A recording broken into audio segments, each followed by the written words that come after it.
अ, आपण गुरु आवाहन करून घेऊया. हळूहळू सगळे लोक जॉईन होत आहेत. चालेल.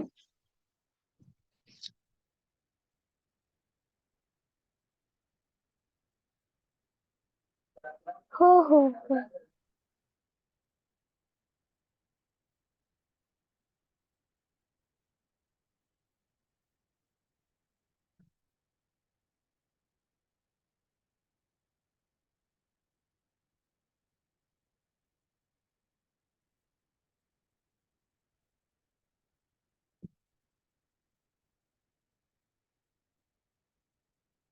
आइए, सबका स्वागत है इस स्वाध्याय में. गुरु आवाहन कर लेते हैं. सभी सीधे बैठेंगे. सबकी आंखें बंद होगी. श्रद्धा भरे भाव के साथ में परम पूज्य गुरुदेव एवं वंदनीय माता जी और हमारी वेद माता, देव माता, गायत्री माता का आवाहन सुनिए. ओम गुरुर्ब्रह्मा गुरुर्विष्णु गुरुरेव महेश्वर गुरु साक्षात् परब्रह्म तस्मै श्री गुरवे नमः. मातृवत् लालयित्री च पितृवत् मार्गदर्शिका नमोस्तु गुरु सत्ताये श्रद्धा प्रज्ञायुता च. ओम श्री गुरवे नमः. आवाहयामि स्थापयामि ध्यायामि ततो नमस्कारं करोमि. ओम आयातु वरदे देवे त्र्यक्षरे ब्रह्मवादिनी गायत्री छंदसा मातः ब्रह्म योनिर्नमोस्तुते. ओम श्री गायत्र्यै नमः. आवाहयामि स्थापयामि ध्यायामि ततो नमस्कारं करोमि. ओम स्तुतामया वरदा माता प्रचोदयन्तां पावमानि निदानम्. आयुः प्राणं प्रजां पशुं कीर्तिं द्रविणं ब्रह्मवर्चसं मह्यं दत्त्वा व्रजत ब्रह्मलोकम्. ॐ भूर्भुवः स्वः तत्सवितुर्वरेण्यं भर्गो देवस्य धीमहि धियो यो नः प्रचोदयात्. सबका स्वागत है इस अध्याय में.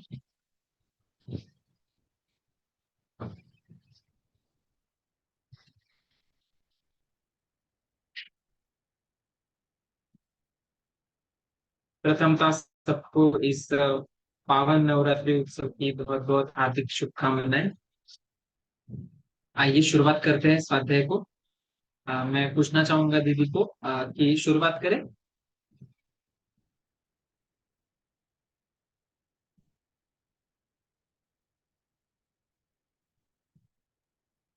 हो कर साहिल.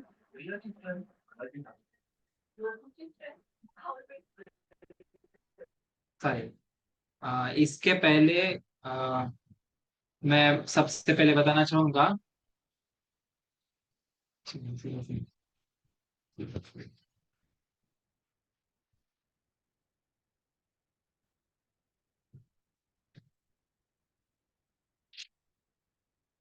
कि हम जो जिस किताब का हम स्वाध्याय अभी कर रहे हैं वो किताब का नाम है मन के हारे हार और मन के जीते जीत. और अभी तक के हमने बहुत उत्साह उमंग के साथ में हमने चैप्टर्स कंप्लीट कर लिए हैं. और पिछले शनिवार में हमने एक नए चैप्टर को शुरुआत किया था. नए अध्याय से शुरुआत किए थे हमने. वो चैप्टर का नाम था आस्था तंत्र की विकृति भी मानस रोगों के लिए उत्तरदायी. और हमने इसमें मुख्यतः दो चीजें देखी थी. सबसे पहले तो जो आस्था क्या होती है वो पहले हमने देखी थी. और उसके बाद में उसकी आस्था के ऊपर में जो दो चीजों से सामान्यतः रोगी रोगी का रोग ठीक करने की दो पद्धतियां बताई गई थी. पहला था फेथ हीलिंग और दूसरा था मिरेकल हीलिंग. तो ये दोनों चीजों के बारे में हमने देखा था बहुत सारे एग्जाम्पल के साथ में. और इसमें हम सबने बहुत अच्छे से कोऑपरेट किया था. और जैसे गजानन महाराज जी जी है जो शेगांव शेगांव जिनका बहुत प्रख्यात है. तो उनके बारे में भी हमने बहुत सारी चर्चा की थी. तो हमारे महाराष्ट्र के संत हैं. उनकी अ, उनके जो चमत्कार हमने देखे हैं. तो वो चमत्कार भी एक तरह से एक आस्था के साथ रिलेटेड होते हैं। और वो एक चमत्कार के साथ साथ एक वास्तविकता भी है, ये हमने देखा था। तो हम आगे बढ़ेंगे। एक एक रोचक कहानी के तरफ हम पहुंच गए थे। तो शुरू करते हैं। हमने पढ़ा था, दक्षिण पश्चिमी फ्रांस में एक शहर है लुर्द। यह रोमन कैथोलिकों का एक प्रमुख तीर्थ स्थान है। यहाँ एक गरीब किसान परिवार में एक कन्या जन्मी। नाम रखा गया बर्नोदे सुविरोस। 14 वर्ष की आयु से इस लड़की को भावनात्मक अनुभूतियां होने लगी। तो पहले हम देखेंगे कि दक्षिण पश्चिमी फ्रांस में एक शहर है लुर्द नाम का। हम सबने इसके बारे में कहीं पढ़ा होगा या कहीं सुना होगा। हम तो यह रोमन कैथोलिकों का एक प्रमुख तीर्थ स्थान है। तो कैथोलिक जो है उसके बारे में हम देखना चाहेंगे कि कैथोलिक मतलब क्या। कि जैसे क्रिश्चियन लोग होते हैं जिनका प्रमुख तीर्थ स्थल या उनका धर्म स्थल है कि चर्च। तो क्रिश्चियन लोग चर्च में जाकर के अपनी आस्था वहां पे जुटाते हैं या अपनी भावनाएं वहां पे जुटाते हैं। तो कैथोलिक चर्च है, तो उससे जो लोग जुड़ते हैं तो उनको कैथोलिक लोग कहा जाता है। तो वहां पे लुर्द में कैथोलिक का एक प्रमुख तीर्थ स्थल है। मतलब रोमन कैथोलिक मतलब जो क्रिश्चियन लोग होते हैं। तो एक गरीब किसान परिवार में कन्या जन्मी। नाम रखा गया बर्नो दे सुविरोस। देखना, ये स्वाध्याय सबको बहुत अच्छे से सुनना है। मैं लास्ट में क्वेश्चनिंग करने वाला हूँ, तो आपको वो क्वेश्चंस का आंसर देते आना चाहिए। तो चैलेंजिंग स्वाध्याय आज का। सबको ऑल द बेस्ट, अच्छी तरह से स्वाध्याय सुनेंगे। तो 14 वर्ष की आयु में इस लड़की की भावनात्मक अनुभूतियां होने लगी। ईसा मसीह की माँ जो कुमारी थी और वर्जिन मेरी के रूप में जानी जाती थी, उनके दर्शन सुबीरोस को होने लगे। जो 14 वर्ष के आयु से जिस लड़की को जो नाम था बर्नोदे सुबीरोस, उसको ईसा मसीह माँ की मतलब वर्जिन मेरी की उनको दर्शन होने लगे, मतलब अनुभूतियां होने लगी।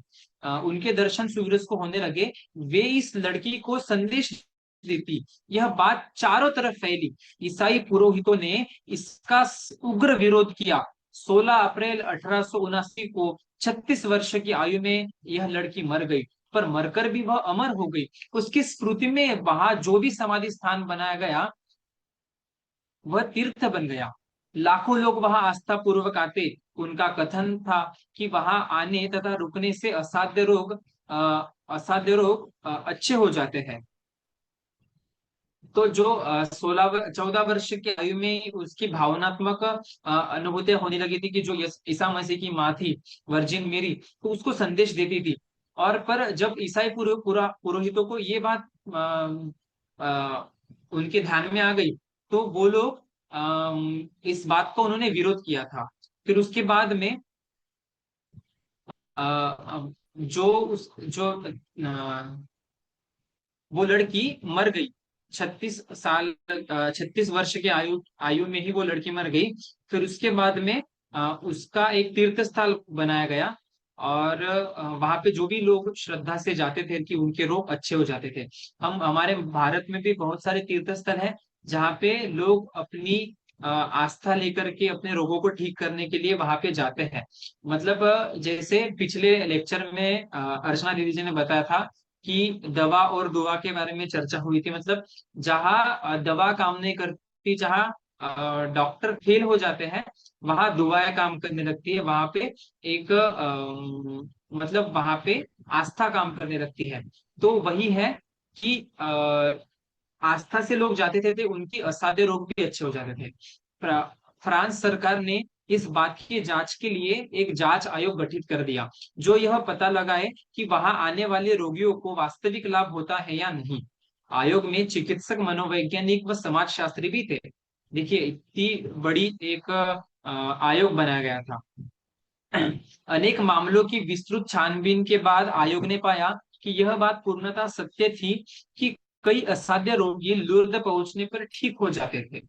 19वीं 20वीं शताब्दी में सरकारी तौर पर इस प्रकार की जांच का यह एकमात्र मामला है जिनमें आस्था के चमत्कारी परिणामों की पुष्टि हुई। यो सामान्यतः सरकारी जीवित व्यक्तियों की प्रसिद्धि की असलियत की तो छानबीन करती है, किंतु तीर्थ स्थानों या विशेष स्थलों को लेकर कोई खोज पड़ताल नहीं करती। मतलब जो जीवित व्यक्ति है उनकी प्रसिद्धि की असलियत जानने के लिए वे तो छानबीन करते हैं, परंतु तीर्थ स्थल है, तीर्थ स्थलों को लेकर के वो ज्यादा खोज पड़ताल नहीं करते। रोगों के दो वर्ग है, आगे बढ़ते हैं। रोगों के दो वर्ग है, एक शारीरिक और मानसिक। पहले को व्याधि और दूसरे को आदि कहते हैं। व्याधि मतलब क्या कि जो शारीरिक रोग होते हैं जैसे सर्दी है, जुकाम है। और आदि मतलब क्या कि जो मानसिक रोग है। मानसिक रोगों के बारे में बहुत अच्छे से हमने पहले जान लिया है।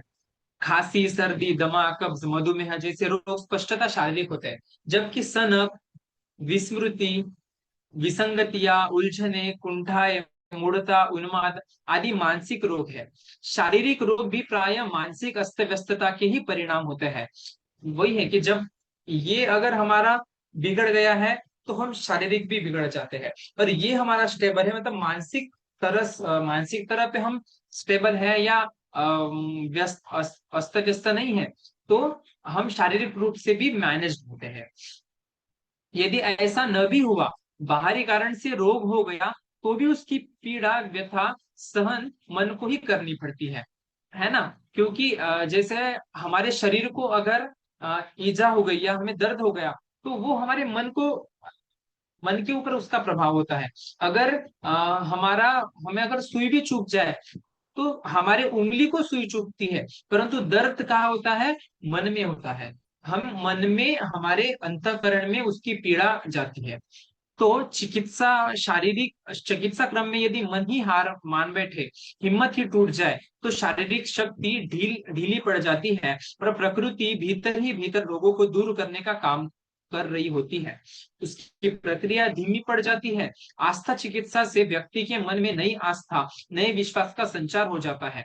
क्योंकि यही है, जब तक कि हमारी आस्था काम नहीं करती है, जब तक कि हमारा विश्वास जागरूक है, तब तक हम सब चीजें कर सकते हैं। अगर हमारे मन में विश्वास की ही कमी है, अगर हमारे मन में हमारा विश्वास ही कम गिरते जा रहा है, मन हिम्मत ही हमारी गिरते जा रही है, तो उसके बाद में बाहरी तौर से जितने भी प्रयोग किए जाए तो वो सब फेल हो जाएंगे, क्योंकि हम अंतर मन से ही टूटे हुए होते हैं। तो इसीलिए बताया गया है कि जब तक कि हमारी आस्था काम करती है, तब तक कि हम कौन सी भी चीजें आराम से कर सकते हैं।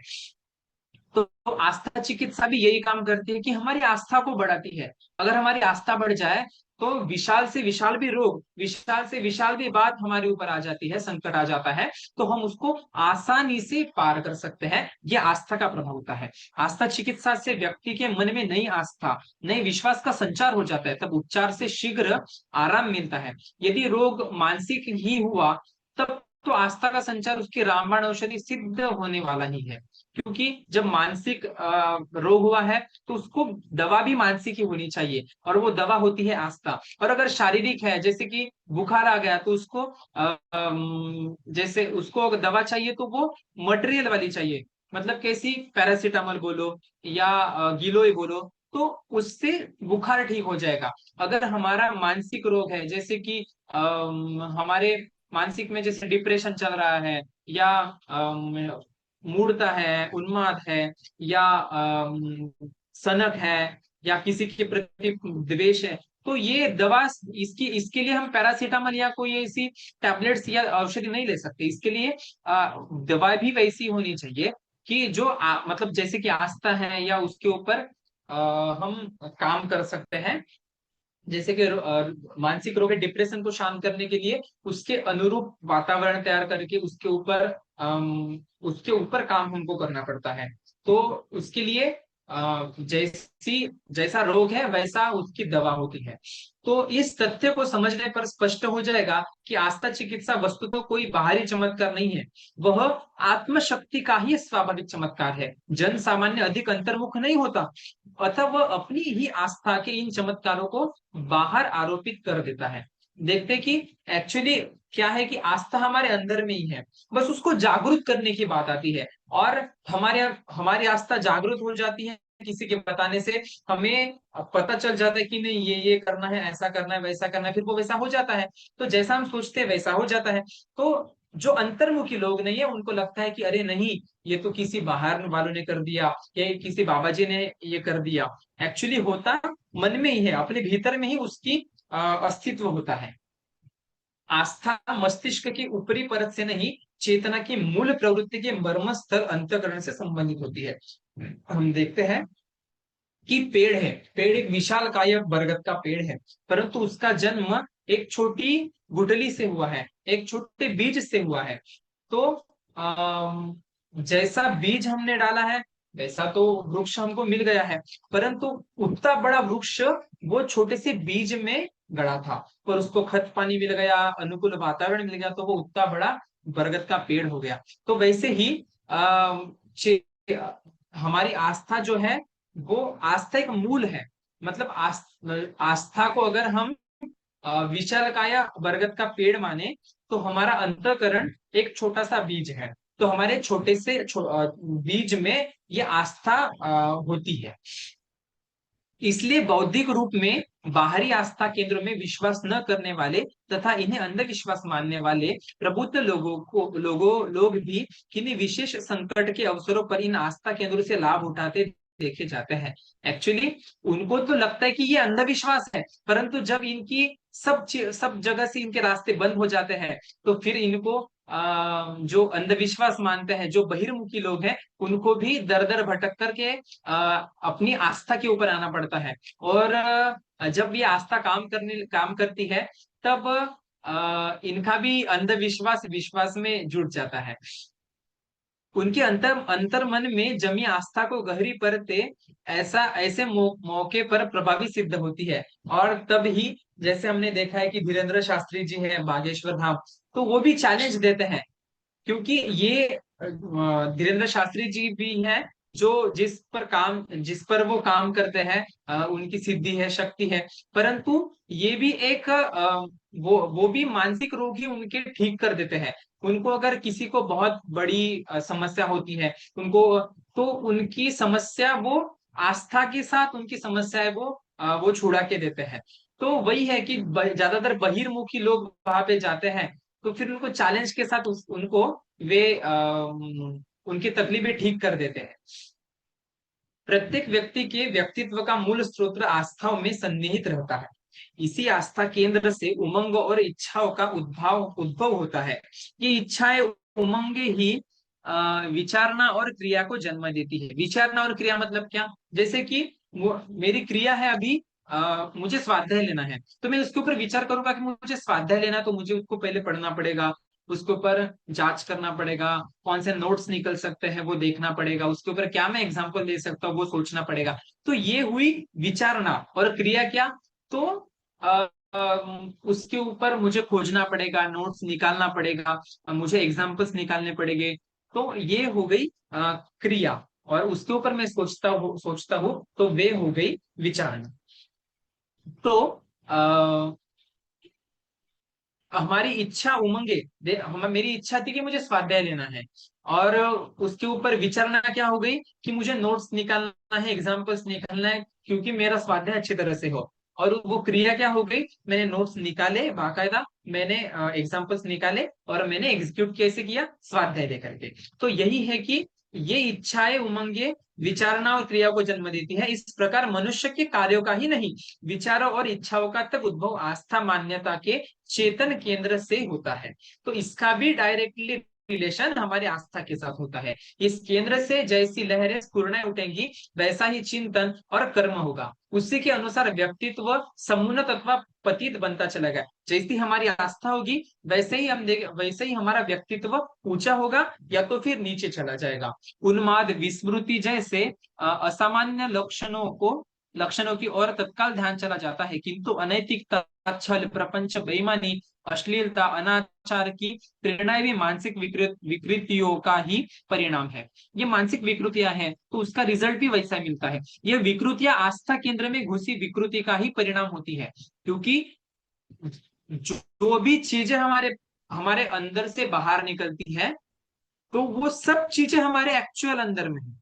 अगर मेरे मेरे मुख से या मेरे से अगर कोई छल हो रहा है, मेरे से कुछ बेईमानी हो रही है, मेरे से कुछ अनाचार हो रहा है, मेरे से कुछ भ्रष्टाचार हो रहा है, तो वो मैं बाहर से सीख करके आ रहा हूँ ये नहीं है। एक्चुअली वो मेरे अंदर में है, तो उसको मैंने जागरूक किया है। तो जागरूक करने के बाद में ही वो वैसा मेरे साथ हो रहा है या वैसा मैं कर रहा हूँ। ना कि मैंने बाहर से लेकर के वो जुटा करके वो मैंने डाला है, वैसा नहीं है। मेरे अंदर में ही वो चीजें हैं, इसीलिए वो मेरे अंदर से बाहर निकलती है। ये विकृतियां आस्था केंद्रों में घुसी हुई है।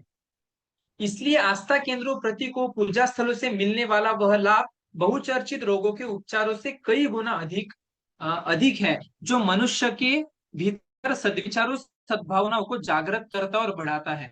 हम बाहरी रोगों की औषधि लेते ही है, परंतु जब आस्था की बात आती है, पूजा स्थलों की बात आती है, तो वे अच्छी तरह से काम करते हैं, क्योंकि उसका प्रभाव ज्यादा होता है।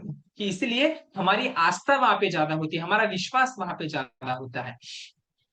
अच्छे पवित्र विचारों तथा उत्कृष्ट भाव संवेदनाओं को प्रवाहित करने की आस्था केंद्रों की सामर्थ्य ही उनकी वास्तविक विशेषता होती है। आस्थाओं के भले और बुरे दोनों ही रूप होते हैं। वे विरोधात्मक भी होते हैं, निषेधात्मक और विधेयात्मक।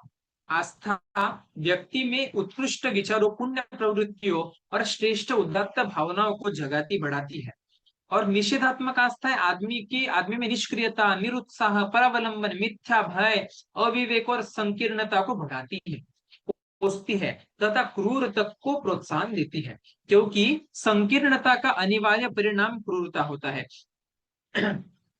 विधेयात्मक श्रद्धा उत्कर्ष के नीत नए आधार प्रस्तुत करती है। निषेधात्मक श्रद्धा पतन की ओर तेजी से धकेलती है। हम देखते हैं कि आप अभी अपने आप को जांच सकते हैं कि हमारी आस्था विरोधात्मक, निषेधात्मक है या सकारात्मक है, विधेयात्मक है। तो इससे ये एग्जाम्पल से इसके बारे में इससे आपको पता चलेगा कि हमारी आस्था कौन से मार्ग से डाइवर्ट होते जा रही है। शकुन विचार, प्रेत चर्चा, ग्रह दशा विचार पहले उत्साह और प्रेरणा प्रदान करने के लिए फैलाए गए थे। यह उनकी कुछ समय की चर्चाओं के ढंग से पता चलता है। अब इन्हीं का उपयोग मूढ़ता, निकम्मापन, अंधकार, आलस्य और प्रमाद पर निर्भरता फैलाने के लिए किया जाता है। अनेक ज्योतिषी, तांत्रिक इन दोनों मनुष्य की इसी श्रद्धा का दोहन कर इसमें निषेधात्मकता बढ़ाते हैं। देखते हैं कि ज्योतिषों और तांत्रिकों के बड़े बड़े बिल्डिंग के ऑफिसेस है, कि यहाँ पे मतलब राशि, जैसे हमने देखा कि धर्मपीठ में राशि चक्र करके एक ज्योतिषी का बहुत बड़ा बिल्डिंग है, वहां पे ऑफिस है। वहां पे जाकर के आप अपनी कुंडली बनाइए, वहां पे आप ग्रह दोषों की चर्चा कीजिए, वे सब बातें होती है। तो अनेक ज्योतिष और तांत्रिक इन दिनों मनुष्य की इसी श्रद्धा का दोहन कर इसमें निषेधात्मकता बढ़ाते हैं। यह आस्था ही प्रथा क्षमता का दुरुपयोग है, जबकि संत, महात्मा, साधु, ब्राह्मण, महामानव व्यक्ति की विधेयात्मक आस्था को उसके प्रस्तुत एक सेकंड उसके प्रस्तुत देवत्व को जगाकर उस शक्ति का सदुपयोग करते हैं, और डाकू को, महाकवि, वेश्या को विदुषी, धर्मनेता तथा युद्ध लोलुप सम्राट को शांति सद्भाव का अग्रदूत बना देते हैं। हमने देखा है कि जो हमारे संत हो गए हैं, हम हमारे महाराष्ट्र में इतने इतने संत हो गए हैं। संत वारकरी संप्रदाय से संत परंपरा इतनी ज्यादा बड़ी है कि हमारा महाराष्ट्र के संतों की भूमि हो गई है। संत ज्ञानेश्वर महाराज, निवृत्तिनाथ महाराज, चोखा मेड़ा, तुकाराम महाराज, बहिणाबाई, सोपान काका, चांगदेव, मुक्ताबाई, ऐसे अनेक संत हमारे महाराष्ट्र में हो गए हैं। और इन्होंने राष्ट्र संत तुकडोजी महाराज, गाडगे महाराज, इन्होंने क्या किया कि इंसान, मनुष्य मनुष्य में जो विकृतियां है, मनुष्य में जो आलस्य है, उनके दिमाग में मतलब मस्तिष्क में जो कचरा है वो निकालने का प्रयास किया है। जैसे गाडगे महाराज जी का जीवंत उदाहरण है। वे क्या करते थे कि दिन भर में पूरा गांव स्वच्छ करते थे, पूरी गलियां गलियां नालियां स्वच्छ करते थे, और रात में कीर्तन करके लोगों के मन का कचरा निकालते थे। तो और वे बोलते थे कि भगवान जो है वो मूर्ति में नहीं है, भगवान मंदिर में नहीं है, तुम भगवान इंसान में है, आप इंसान में भगवान को देखिए। तो यही हमारा संकल्प भी क्या है कि मनुष्य में देवत्व का जागरण और धरती पे स्वर्ग का अवतरण। संत ज्ञानेश्वर महाराज जी ने भी कहा है कि अवघाची संसार सुखाचा करीना आनंदे भरीन तिन्ही लोकी। मतलब यही है कि मनुष्य में ही देवत्व है, पर उसको वो देवत्व को जागृत करना पड़ेगा। और जैसे आषाढ़ी में वारी होती है पंढरपुर की, तो वहां पे गाडगे महाराज बहुत अच्छा वहां पे काम करते थे। वे करते थे, चंद्रभागा नदी की सफाई करते थे, जो लोगों ने कूड़ा कचरा डाला है रास्ते को वो साफ सफाई करते थे, और वारी करते थे वारकरियों के साथ। कितने भी किलोमीटर पंढरपुर में वारी करके जाते थे, परंतु वे कभी भी विठल भगवान के दर्शन करने के लिए मंदिर में नहीं गए। और वो लोगों को भी कीर्तन में बताते बताते थे कि आप जिसका दर्शन करने के लिए आए हैं वो मंदिर में नहीं है, वो तो हमारे साथ है, हम आप में है, वो इंसान में है। तो ऐसी जागृति वो संत करते थे। और वही वही है कि जैसे परम पूज्य गुरुदेव एक संत संत की बहुत बड़ी मिसाल है, कि जिन्होंने इंसान में देवत्व का बीज डालने का काम किया है अपने सत साहित्यों से, और वही सत साहित्य हम पढ़ने जा रहे हैं। तो यही है कि जो संत महात्मा होते हैं, सत्पुरुष होते हैं, वो इंसान में देवत्व को जगाकर उस शक्ति का सदुपयोग करते हैं, और डाकू को महाकवि, वेश्या को विदुषी, धर्मनेता तथा युद्ध लोलुप सम्राट को शांति सद्भाव का और बना देते हैं।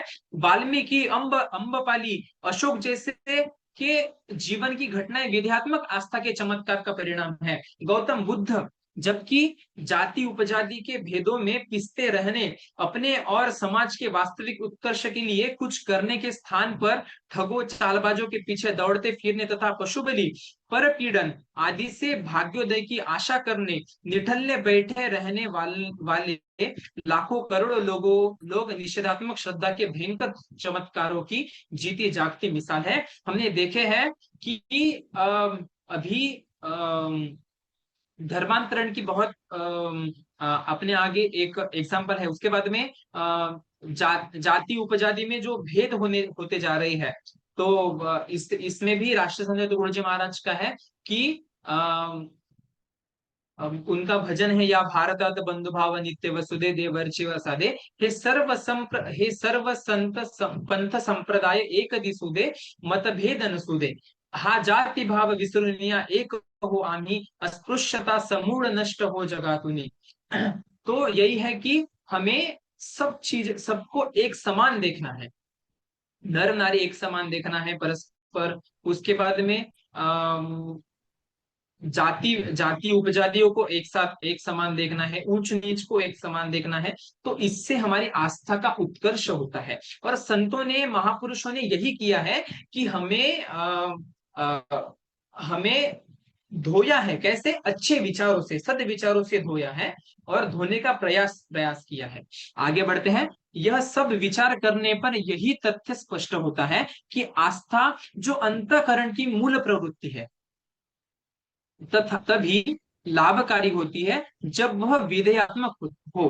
मतलब सकारात्मक जब हमारी आस्था बढ़ती है, तो मूल प्रवृत्ति वो हमारी लाभकारी होती है। किसी न किसी प्रकार की आस्था तो हर व्यक्ति में होती है, वह निषेधात्मक हुई तो विघटन और विनाश का कारण बनेगी। उत्कर्ष प्रगति की प्रेरक वही आस्था बन सकती है जो विधेयात्मक हो। वे ही आस्था केंद्र मानवता की वास्तविक सेवा कर सकते हैं जो मनुष्य में विधेयात्मक श्रद्धा जगाए। तो हमारी आस्था भी सकारात्मक अगर होती है तो वो हमें लाभकारी होती है। और हम हमारी आस्था बढ़ाने के लिए हमें मंदिर में जाने की आवश्यकता है। हम गुरुदेव की किताब है कि मंदिर जन जागृति के केंद्र बने, ऐसे गुरुदेव की किताब है। तो वो वो मंदिर जन जागृति के केंद्र तभी बनेंगे जब हमारी आस्था बढ़ेगी, और हम मंदिर से जन जागृति के लिए हम अपेक्षा बढ़ाएंगे या उसके तरह से हम काम करेंगे, सेवा हमारी जब उतनी होगी तब। तो यही है कि मन के हारे हार, मन के जीते जीत। तो इस चैप्टर में हमने देखा है कि सबसे महत्वपूर्ण चीज है हमारे तीन शरीरों में से हमारा कारण शरीर, जहाँ पे भावनाएं उभरती है, जहाँ पे आस्था का वास होता है। तो जब वो शरीर हमारा परिपक्व होता है, जब वो शरीर के संस्कार अच्छे होते हैं, तो हमारा मस्तिष्क अच्छे तरह से काम करता है, हमारा स्थूल सूक्ष्म शरीर भी अच्छा निरोगी होता है। तो यही है, यहाँ पर हम रुकते हैं और हमारा चैप्टर भी यहाँ पे खत्म होता है। तो पहले तो हम डाउट्स क्लियर करेंगे, उसके बाद में हम क्वेश्चनिंग करेंगे। यहाँ पे किसी को कुछ डाउट है तो आप पूछ सकते हैं,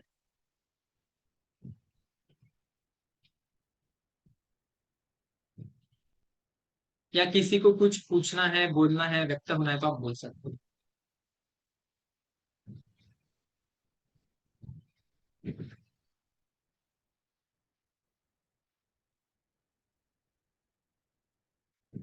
देखिए, आप जब तक के बोलोगे नहीं तब तक के हमारी चर्चा मतलब विचारों का आदान प्रदान होना आवश्यक है। जब तक आप अपने प्रश्न यहाँ पे रखोगे नहीं तब तक के उस विषय को अच्छी तरह से खुलने में मदद नहीं होगी।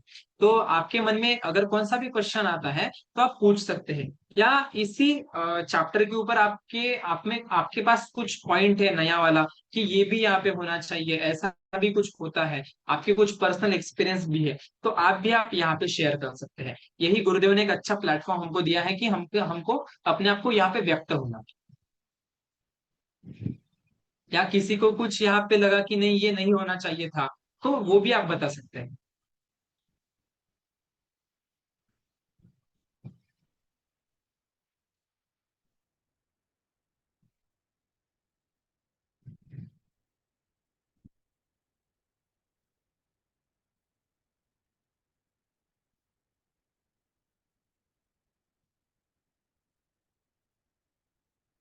लगता है किसी को कुछ क्वेश्चन नहीं है। तुम कुछ क्वेश्चन आंसर्स पूछने वाले थे ना, तुम ही पूछो। अच्छा ठीक है, मैं पूछ लेता हूँ।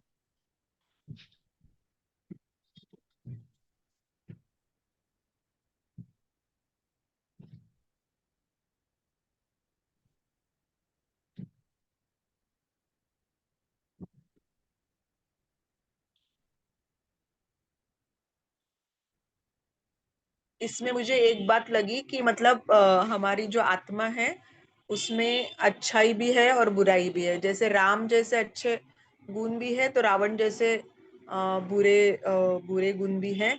लेकिन हमने राम जैसे अच्छे गुणों को ऊपर उठाना चाहिए और रावण जैसे बुरे गुणों को दबाना चाहिए। तब मतलब सब कुछ हमारे अंदर बीज रूप में है और उसको किसको हम आगे बढ़ाते हैं इस पर डिपेंड करता है। जैसे हम बाल संस्कार शाला लेते हैं तो उस माध्यम से हम बच्चों के वो गुणों को अम, बढ़ाने की कोशिश करते हैं, तो उसी से व्यक्ति निर्माण होता है। तो इस तरह से मुझे इसमें ये लगा कि बीज रूप में ये सब कुछ हमारे अंदर है। उसको कैसा पोषण मिलता है, वातावरण कैसा मिलता है, उस पर वो चीज डेवलप होती है। जैसे अगर बुरे बुरे लोगों के साथ वो मिले तो वो बुराई की तरफ जाएगा, और अच्छे लोगों के साथ उसको अच्छी कंपनी मिले तो अच्छी अच्छे मार्ग पर आगे बढ़ेगा। ऐसा मुझे लगा इसमें से।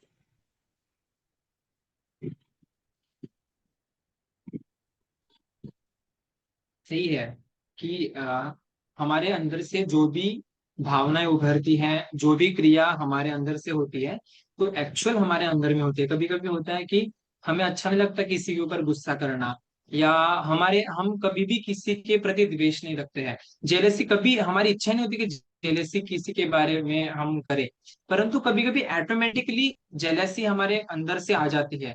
या हमारे मन को वो महसूस होती है, तो एक्चुअल अपने अंदर में है। और वो जेलसी को एक एनवायरमेंट पैसा मिल गया, या उसको हम बोल सके खत पानी मिल गया, तो उसकी वजह से वो बाहर आती है। और हमारे दुर्गुण भी है, उनको भी अगर हमारे अंदर तो सद्गुण और दुर्गुण दोनों है। अगर हमारे अंदर के दुर्गुणों को अगर हमको नष्ट करना है, तो हमको उनको खत पानी देना बंद करना पड़ेगा। अगर हमारे कुंडी में अपन ने एक पौधा डाला है, लगाया है, तो वो पौधे को अगर हमको बढ़ाना है तो हमको अच्छी तरह से खाद पानी उसको डालना पड़ेगा, अच्छा एनवायरनमेंट उसको देना पड़ेगा, तो वो तेजी से बढ़ेगा। अगर हमको नष्ट करना है, तो एक तो उसको उखाड़ के फेंकना पड़ेगा, या तो उसके ऊपर दुर्लक्ष्य करना पड़ेगा, उसको पानी भी मत दो, खाद भी मत दो, जैसा वैसा रहने दो। तो क्या होगा कि उसके ऊपर अगर हम विचार नहीं करेंगे, तो वो ऑटोमेटिकली वो नष्ट हो जाएगा। तो यही हमारे अंदर के जो गुण हैं उसके इससे होती है। तो प्रश्न ये है कि जो 16 वर्ष की आयु में जिसको भावनाएं उभरती थी, उसका नाम क्या था? कौन बताएगा?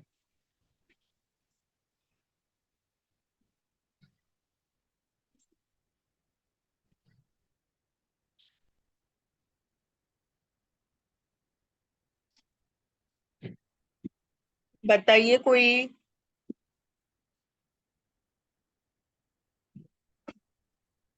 अच्छा, आप वहाँ हमने आज स्वाध्याय किया, तो जेवते इतक्या लवकर झोपतो हो. स्वाध्याय किया तो इसमें एक स्टोरी थी। तो वो आता स्टोरी इतकं में खोकला होता कौन ना. थी जिसका यहाँ पे उल्लेख हुआ था, उसका नाम क्या था? अगर आप माइक पे बताते हैं तो बहुत अच्छा होगा।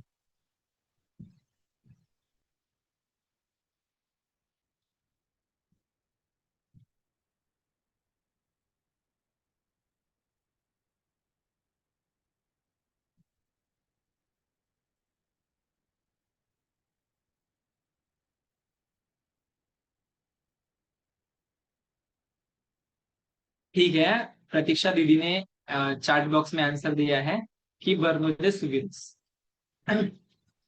तो ईसा मसीह की जो माँ थी, उसको किस रूप में वो जानी जाती थी?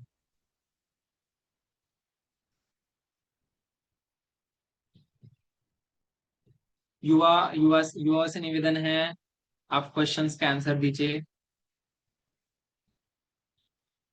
देखिए, कैरेक्टर्स के बारे में पूछा जा रहा है।